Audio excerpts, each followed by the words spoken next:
Assalamualaikum warahmatullahi wabarakatuh. Oke, kita lanjutkan saja ceritanya. Tapi seperti biasa ya, belum tekan tombol like, bantu Mimin ya. Tekan tombol like terlebih dahulu.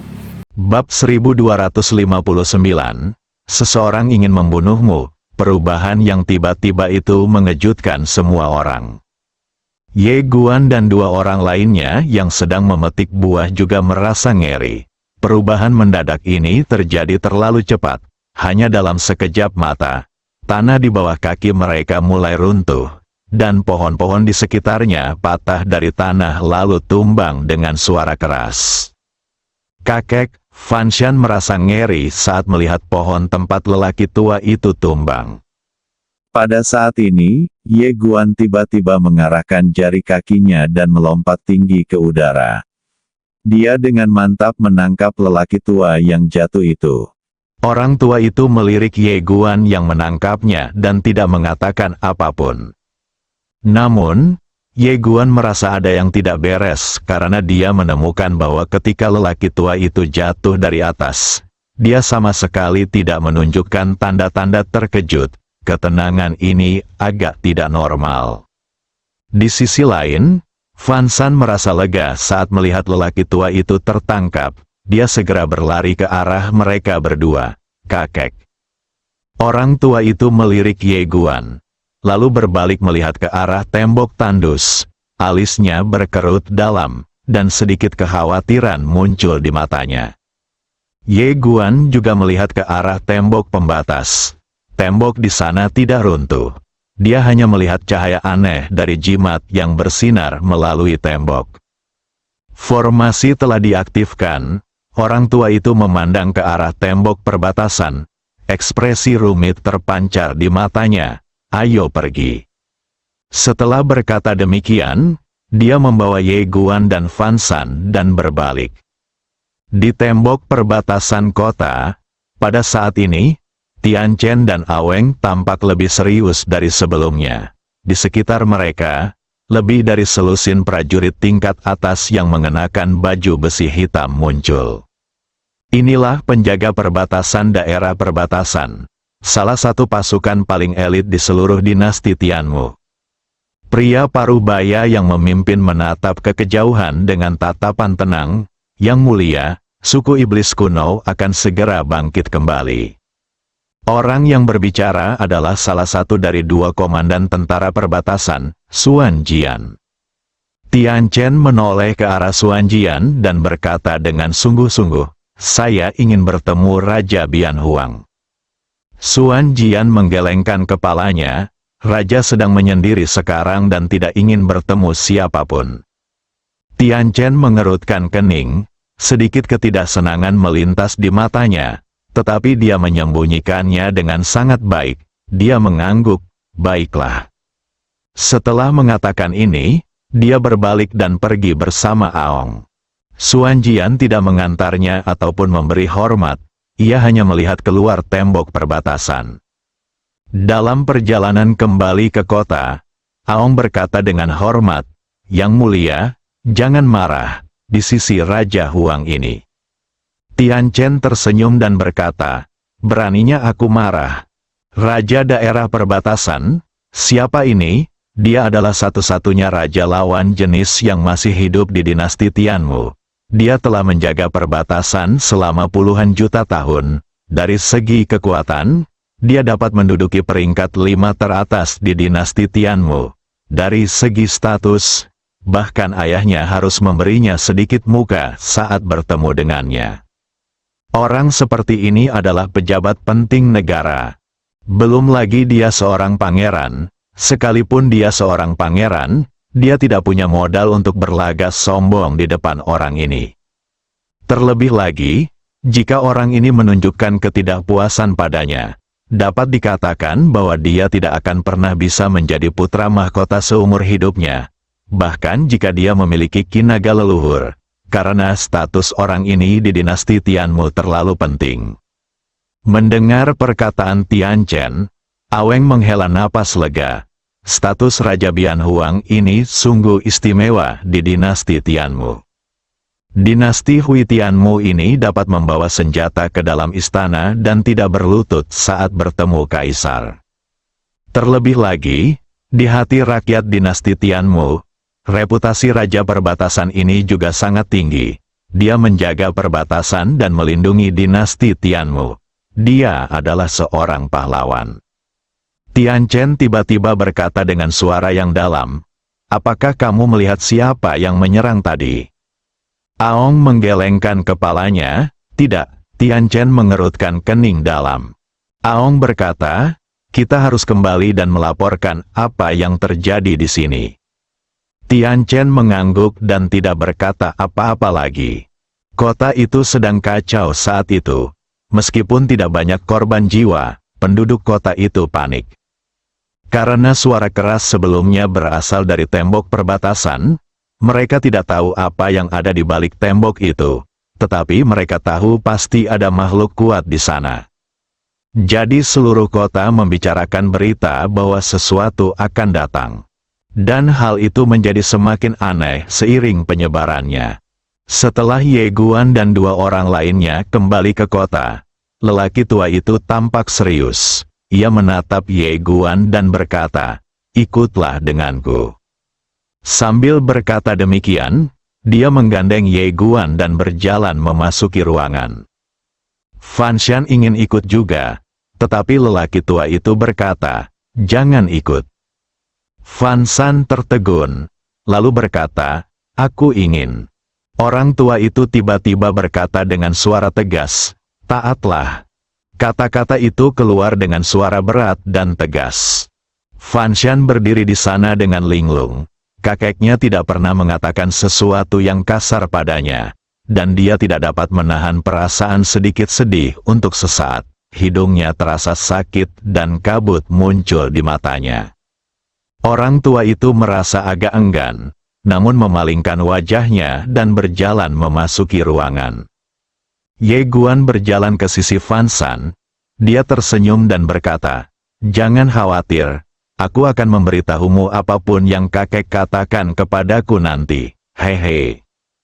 Engah, Fan Shan tiba-tiba tertawa, dan keluhannya sebelumnya menghilang tanpa jejak. Dia menepuk lengan Ye Guan dan berkata, "Cepat pergi." Ye Guan mengangguk dan berjalan menuju kamar. Setelah memasuki ruangan, lelaki tua itu duduk dengan ekspresi serius di wajahnya. Ye Guan berkata, Orang tua itu menunjuk kursi di depannya dan berkata, "Duduklah." Ye Guan mengangguk, lalu berjalan mendekati lelaki tua itu dan duduk. Orang tua itu menatap Ye Guan, "Bisakah aku mempercayaimu?" Ye Guan berkata dengan suara yang dalam, "Orang tua, apa yang ingin kamu katakan?" Orang tua itu mengeluarkan pipanya dan mulai mengisinya dengan rokok. "Biar aku ceritakan padamu. Dahulu kala, ada 2 bersaudara di sebuah kekaisaran. Kedua bersaudara itu adalah jenius abadi. Tetapi adiknya adalah setengah iblis dan lebih dekat dengan iblis. Kemudian, kedua bersaudara itu berkonflik dan perang saudara pecah di kekaisaran. Pada akhirnya, adiknya dikalahkan dan meninggalkan kekaisaran bersama semua iblis di kekaisaran. Dan kemudian mendirikan ras baru di tanah yang pahit dan dingin jauh dari perbatasan, ras iblis kuno." Ye Guan berkata dengan suara yang dalam, "Di luar tembok, apakah itu suku iblis kuno?" Orang tua itu mengangguk. Ye Guan menatap lelaki tua itu dan berkata, "Orang tua, jangan katakan padaku bahwa kamu berasal dari klan iblis kuno." Orang tua itu menatapnya dan tidak berkata apa-apa. Kelopak mata Ye Guan berkedut. "Kamu?" Orang tua itu tiba-tiba membuka telapak tangannya, dan sebuah cincin penyimpanan perlahan melayang di depan Ye Guan. Ye Guan melihat cincin itu dan merasa sedikit bingung. Orang tua itu menyalakan pipanya, menghisapnya dalam-dalam, lalu berkata, "Di dalam cincin itu, ada 90.000 kristal keberuntungan abadi, juga beberapa ramuan dan teknik. Pokoknya, semua tabunganku selama bertahun-tahun ada di sana." Ekspresi Ye Guan tiba-tiba berubah. "Orang tua, jangan menakutiku." Orang tua itu menatap Ye Guan dan berkata, "Aku hanya punya satu permintaan. Bawa Xiao Shan pergi dan bawa dia ke Tiandu Suan Yunju. Lalu beritahu pemilik di sana untuk membantu gadis ini demi aku." Ini untuk mengatur pengaturan akhir. Ye Guan berdiri dan berkata dengan suara yang dalam, "Orang tua, tidak peduli apapun masalahnya, ini seharusnya belum menjadi situasi yang putus asa. Kamu." Orang tua itu menggelengkan kepalanya. "Duduklah, nak." Ye Guan duduk, dan lelaki tua itu melanjutkan, "Setelah beberapa hari bergaul, aku merasa bahwa kamu bukan orang jahat. Aku lega bisa menitipkan Xiao Shan padamu." Ye Guan ingin mengatakan sesuatu, tetapi lelaki tua itu tiba-tiba berkata, "Ambil cincin itu dan bawa dia pergi, sekarang." Ye Guan menyipitkan matanya sedikit. Pada saat ini, dia tidak ragu lagi. Dia mengambil cincin di atas meja dan berbalik untuk pergi. Begitu dia keluar rumah, dia melihat Xiao Shan. Ye Guan berjalan mendekati Xiao Shan dan berkata, "Ikuti aku." Xiao Shan menggelengkan kepalanya. Ye Guan mengepalkan tangan kanannya. Xiao Shan berbisik, "Ye Guan, jika kau membuatku pingsan, aku akan membencimu." Ye Guan mendesah pelan. Xiao Shan tersenyum dan berkata, "Kamu bisa pergi sendiri." Ye Guan menggelengkan kepalanya. Xiao Shan hendak berbicara ketika tiba-tiba terdengar suara langkah kaki dari samping. Ye Guan menoleh dan melihat seorang pria berjubah hitam berjalan ke arahnya tidak jauh dari sana. Pria itu sepenuhnya tertutup jubah hitam dan wajahnya tidak dapat dilihat dengan jelas. Ye Guan segera menjadi waspada. Lelaki berjubah hitam itu perlahan berjalan menuju rumah panggung. Kusu, lama tidak bertemu. Pada saat ini, lelaki tua itu keluar. Orang tua itu menatap pria berjubah hitam dan berkata, "Jiegu, sudah lama sekali." Pria berjubah hitam itu bertanya, "Apakah suku kuno pernah memperlakukanmu dengan tidak adil?" Orang tua itu menggelengkan kepalanya, "Tidak."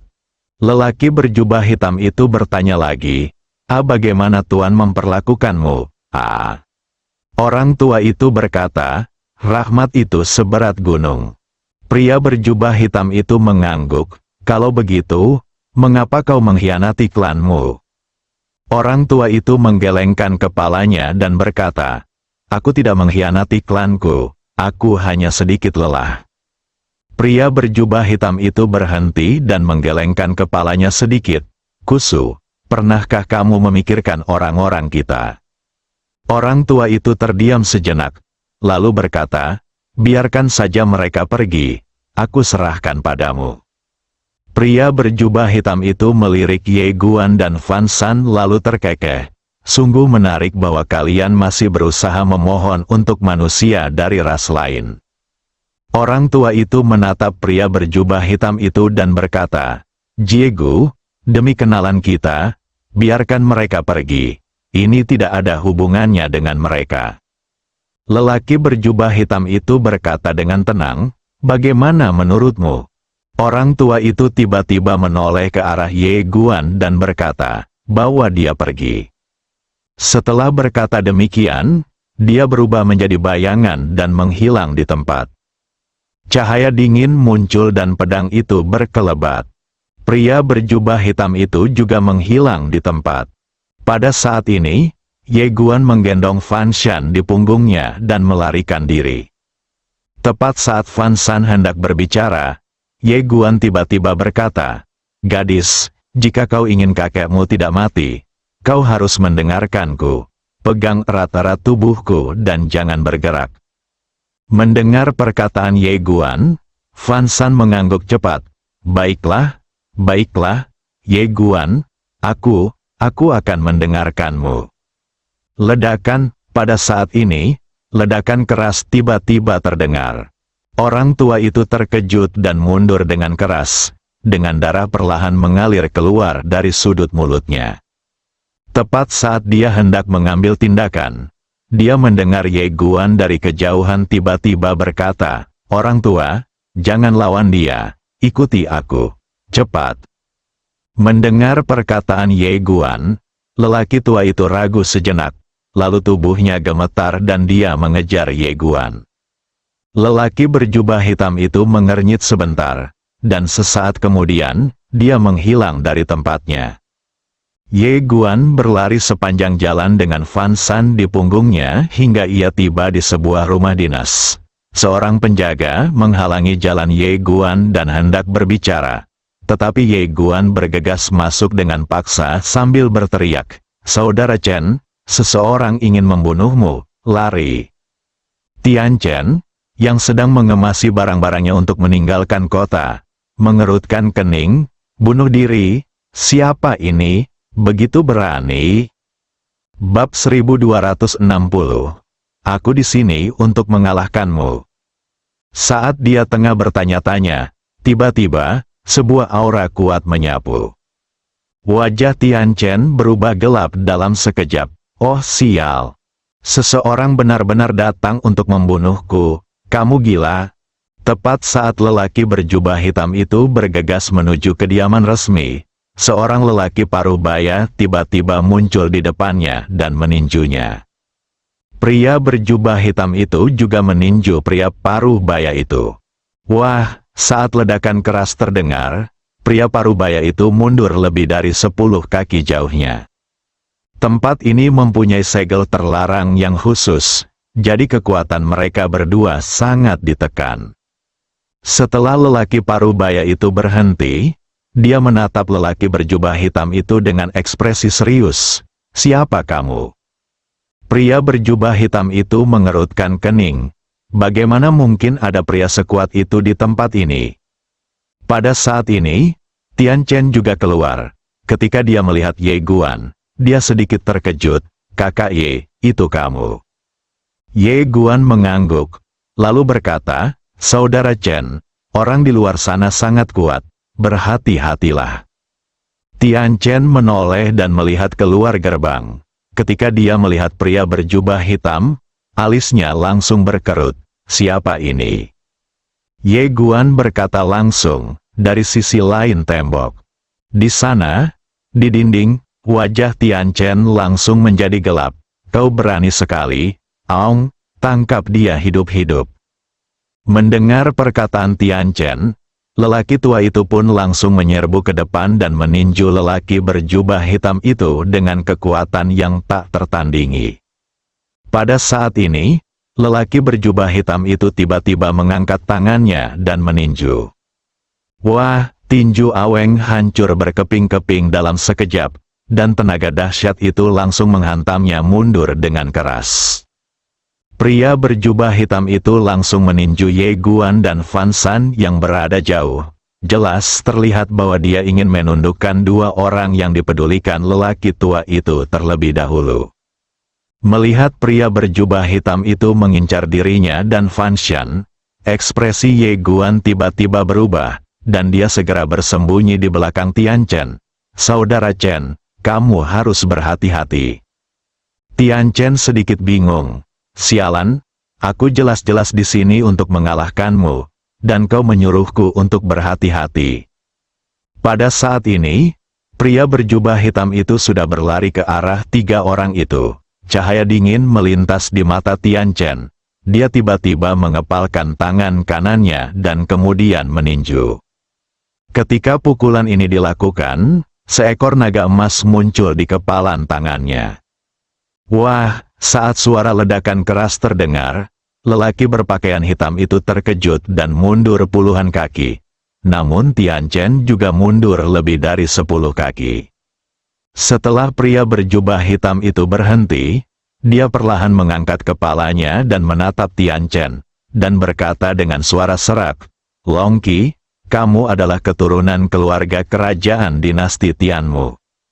Tian Chen melirik tangannya yang retak, lalu menatap pria berjubah hitam, matanya berkilat dingin.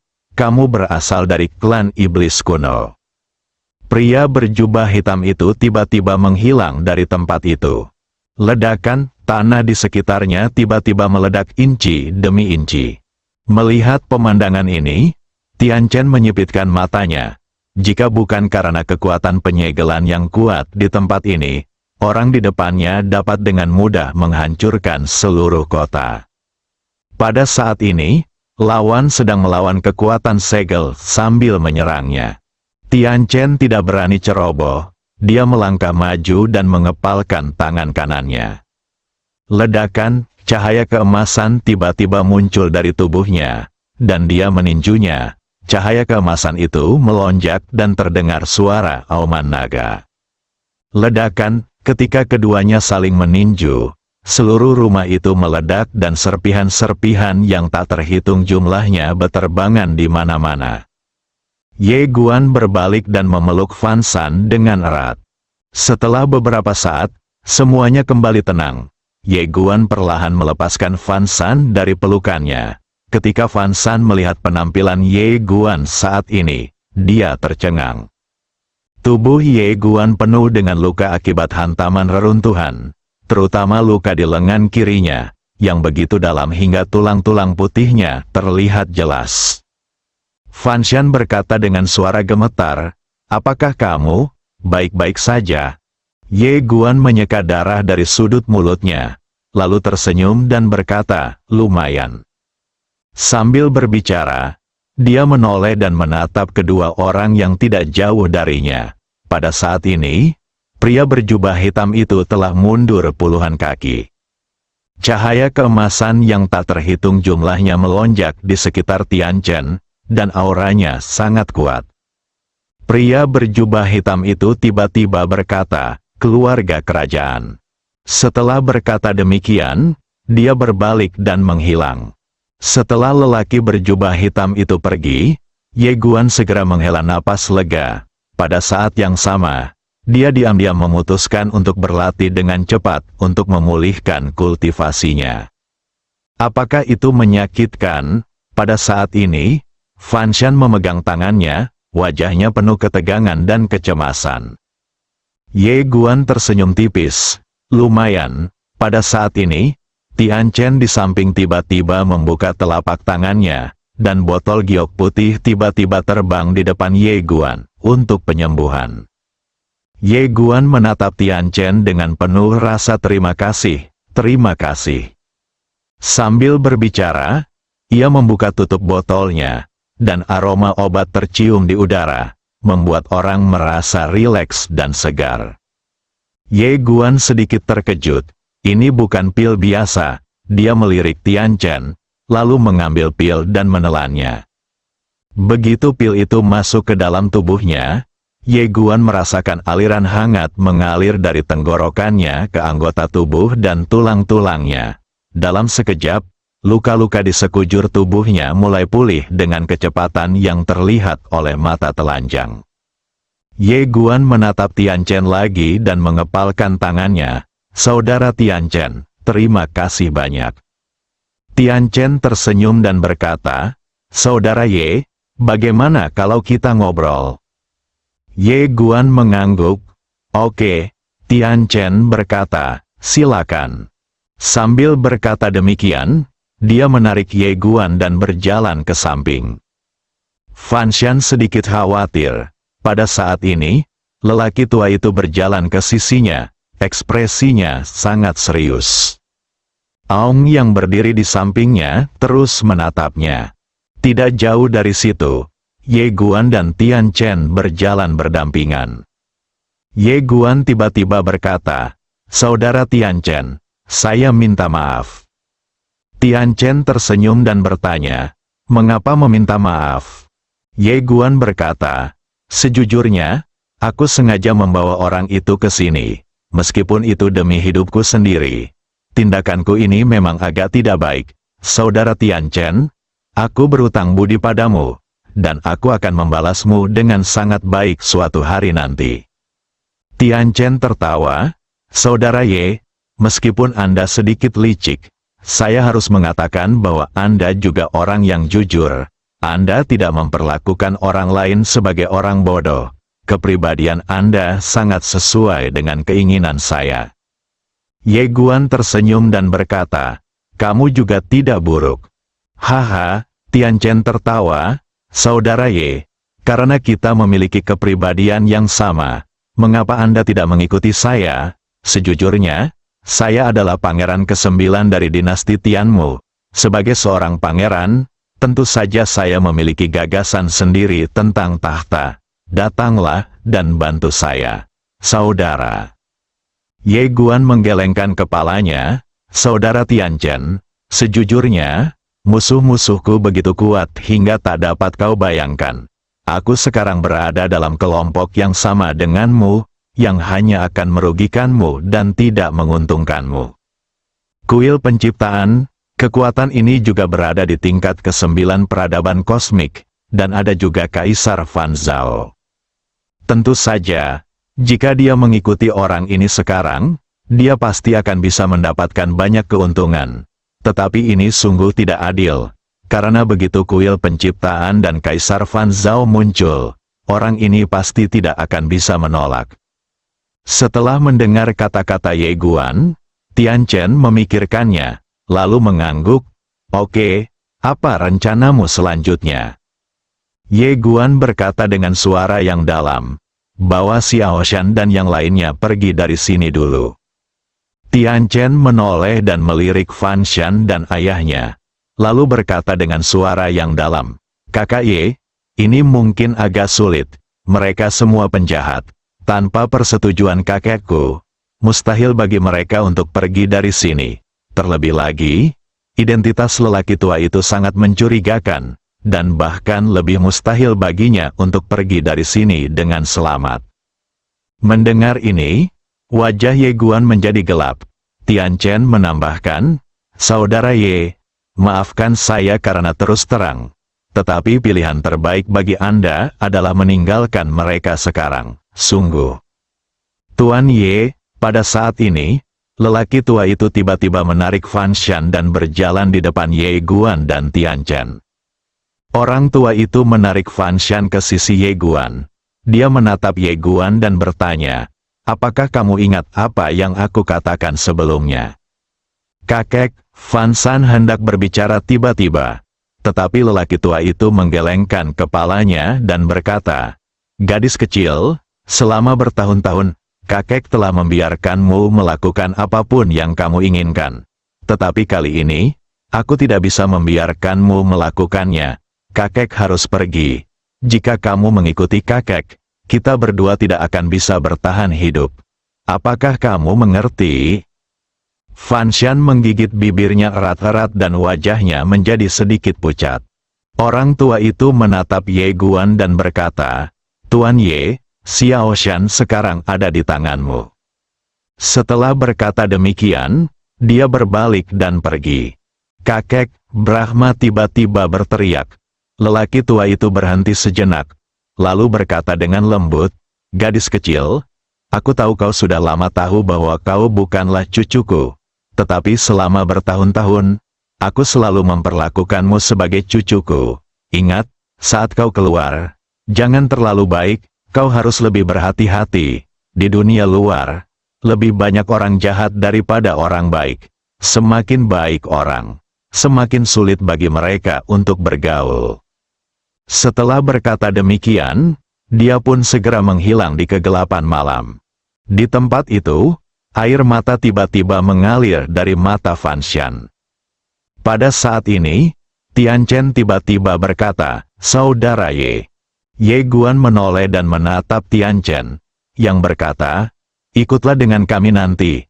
Kalau tidak, kamu tidak akan bisa pergi dari sini." Ye Guan sedikit terkejut, lalu berkata, "Saudara Tian Chen, kamu." Di samping Tian Chen, wajah Aweng sedikit berubah. Ia hendak berbicara, tetapi dihentikan oleh tatapan mata Tian Chen. Ia menatap Ye Guan dan berkata, "Kakak Ye, aku akan mengatakan yang sebenarnya. Aku hanya bisa membawa kalian berdua keluar.